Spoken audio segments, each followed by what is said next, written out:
എല്ലാവർക്കും ദീപ്താസ് കിച്ചണിലേക്ക് സ്വാഗതം.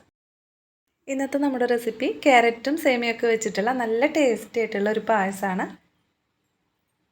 ഇതെങ്ങനെയാണ് തയ്യാറാക്കുന്നതെന്ന് കൂടി കണ്ടു നോക്കാം.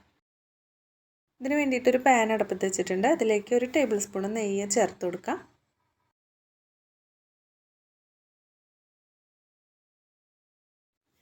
ഇതിലേക്ക് നമുക്ക് വേണ്ടത് 2 മീഡിയം സൈസിലുള്ള ക്യാരറ്റാണ്. 2 ക്യാരറ്റും ഞാനിവിടെ ഗ്രേറ്റ് ചെയ്തെടുത്തിട്ടുണ്ട്.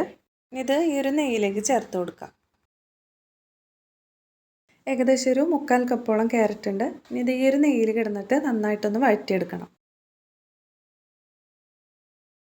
ക്യാരറ്റ് ഒരു പകുതിയോളം വഴന്നു വന്നിട്ടുണ്ട്. ഇനി നമുക്കിതിലേക്ക് കുറച്ച് പഞ്ചസാര കൂടി ചേർക്കാം.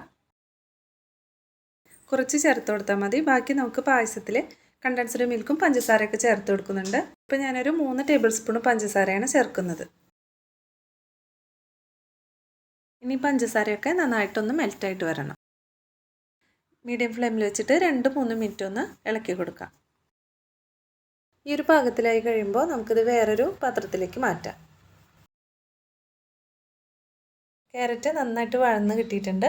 നമുക്കിത് മാറ്റി വയ്ക്കാം. ഈ ഒരു പാൻ ഒന്ന് ക്ലീൻ ആക്കി എടുത്തിട്ടുണ്ട്.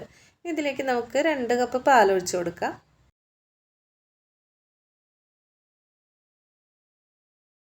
ഇതോടൊപ്പം തന്നെ 1/4 കപ്പ് വെള്ളം കൂടി ഇതിലേക്ക് ചേർക്കാം.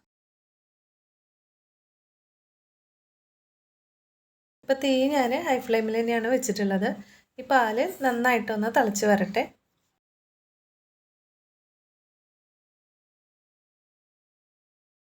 ഇപ്പോൾ പാല് നന്നായിട്ട് തിളച്ച് വന്നിട്ടുണ്ട്. ഈ ഒരു സമയത്ത് നമുക്കിതിലേക്ക് 3/4 കപ്പ് സേമിയ ചേർത്ത് കൊടുക്കാം. സേമിയ ഞാൻ നേരത്തെ തന്നെ റോസ്റ്റ് ചെയ്ത് വെച്ചിട്ടുള്ളതാണ്. നമ്മൾ റോസ്റ്റ് ചെയ്യാത്തതാണെങ്കിൽ ചെറിയൊരു ബ്രൗൺ നിറം വരുന്ന രീതിയിൽ ഒന്ന് റോസ്റ്റ് ചെയ്തിട്ട് ചേർത്ത് കൊടുത്താൽ മതി.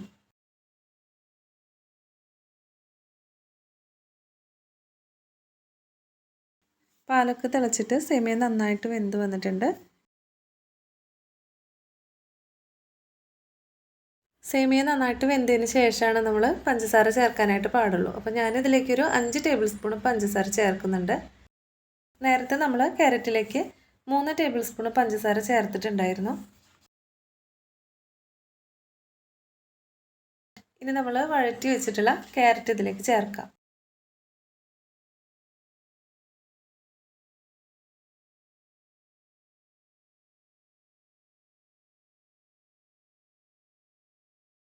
ഇനി ഇത് കുറേ നേരം തിളയ്ക്കേണ്ട ആവശ്യമൊന്നുമില്ല.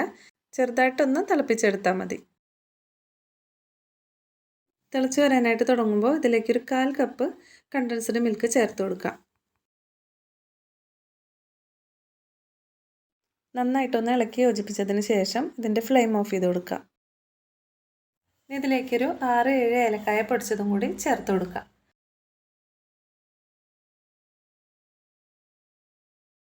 പിന്നെ കുറച്ച് കശുവണ്ടിയും കിസ്മിസും നെയ്യിലൊന്ന് വറുത്തിട്ട് ഇതിലേക്ക് ചേർത്ത് കൊടുക്കാം. നമ്മൾ ഏതൊരു സമയത്തും പായസം ഉണ്ടാക്കുമ്പോൾ അത് കട്ടി കൂടിയെന്ന് തോന്നുകയാണെങ്കിൽ ഒരിക്കലും പച്ചവെള്ളം ഒഴിച്ചു കൊടുക്കരുത്. നല്ല തിളച്ച വെള്ളം നമുക്കിതിലേക്ക് ഒഴിച്ചു കൊടുക്കാം. അപ്പോൾ നമ്മുടെ ക്യാരറ്റ് സേമിയ പായസം ഇവിടെ റെഡി ആയിട്ടുണ്ട്. ഈ ഒരു പായസത്തിൽ നമ്മൾ ക്യാരറ്റൊക്കെ ചേർക്കുന്നതുകൊണ്ട് നല്ല ടേസ്റ്റാണ് കേട്ടത്. ഒരു തവണയെങ്കിലും നിങ്ങളിതൊന്ന് ട്രൈ ചെയ്ത് നോക്കണം. ഈ ഒരു വീഡിയോ ഇഷ്ടപ്പെടുകയാണെങ്കിൽ ലൈക്ക് ചെയ്യാനും സബ്സ്ക്രൈബ് ചെയ്യാനും മറക്കരുത്. വീണ്ടും അടുത്തൊരു വീഡിയോ ആയിട്ട് കാണാം. താങ്ക്